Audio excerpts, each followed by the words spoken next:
Hi, my name is Maria Vasquez, and I want to discuss this article titled Netflix Dahmer Backlash Highlights Ethical Issues in the Platform's Obsession with True Crime. It is written by Shivani Dubey, published by MASH on October 6th of 2022. This series, Dahmer, was released on September 21st, 2022, which shows some of the stories of the most traumatic events of the victims of Jeffrey Dahmer, who was a serial killer, necrophile, pedophile, and a cannibal. True crime was one of the most popular genres on Netflix between July 2020 to March 2022, and they currently have more than 40 Netflix original true crime shows available.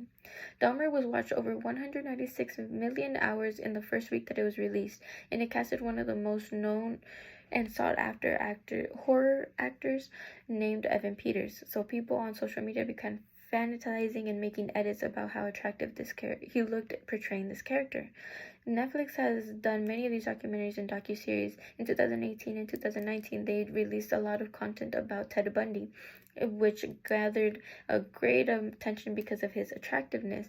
And Netflix themselves had to make a tweet that said to please stop discussing Bundy's hotness. It's seeming that Dahmer is starting to get to this level as edits and some of his property has been selling for very high amounts. Another issue with this is that Netflix is not displaying all of the events accurately, and the audience is believing that the way it is on Netflix is the way it happened in reality, which is now gathering hate towards the victims and the victims' families. See, by law, Netflix does not have to consult the victims' families, because it is all public record. So as described in the article, it's all fair game. But there is an ethical and moral responsibility.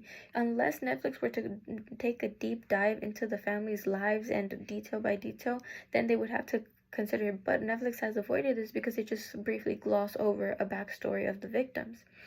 Some of the ethical considerations is that they are making these families relive their trauma over and over with the more content about these serial killers that is being released.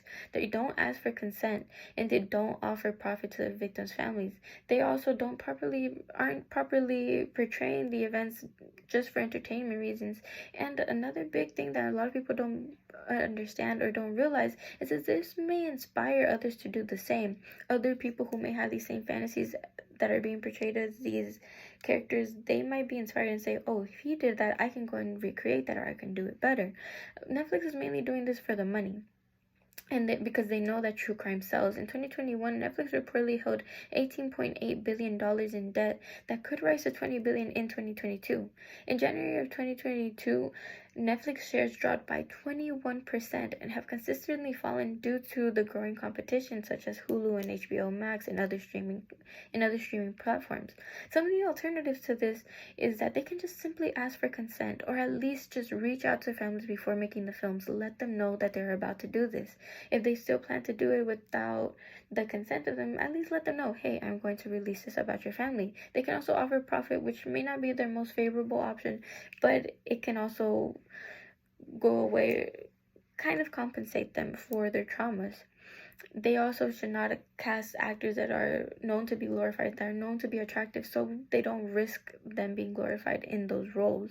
And they should also make the movies as factual, or the shows or the movies as factual as possible, even if it's not as entertaining.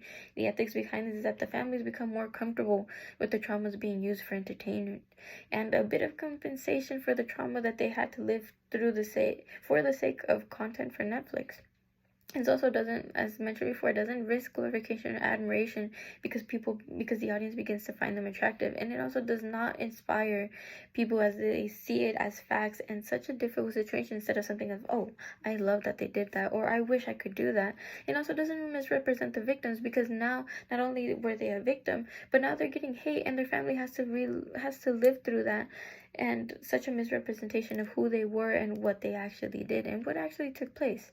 This greatly relates to our textbook in Chapter 4 of Ethics and Social Responsibility. One of the principles that stood out to me that I feel Netflix should follow is the principle of utilitarian benefits, which is an ethical principle that holds you should never take any action that does not result in the greater good of society. A responsibility that Netflix should also sought after is social responsibility, a business's obligation to pursue policies, make decisions, and take actions that benefit society. At the end of the day, it's truly not beneficial to create more and more content over these serial killers. Their stories are known. They have been around for a long time, and they just continue to contribute to their fame and their vile acts being spread around and possibly inspiring people. And again, these are the real lives of people, and their families are still alive to this day. See, in the end, Netflix cannot control or predict the way that the audience will respond to their content. But now that they have an idea, they can make new ways of preventing these reactions through contacting the families or at least depicting the stories accurately as possible. The best solution is to honestly stop making this content. But because we know that's not going to happen, the best next thing is contact the families, maybe offer profit, and make everything as accurately as possible to avoid legal issues, avoid making these families relive their trauma over and over, and being able to hold that social responsibility and cater to their ethical responsibility and the morality of making these shows and videos. Thank you.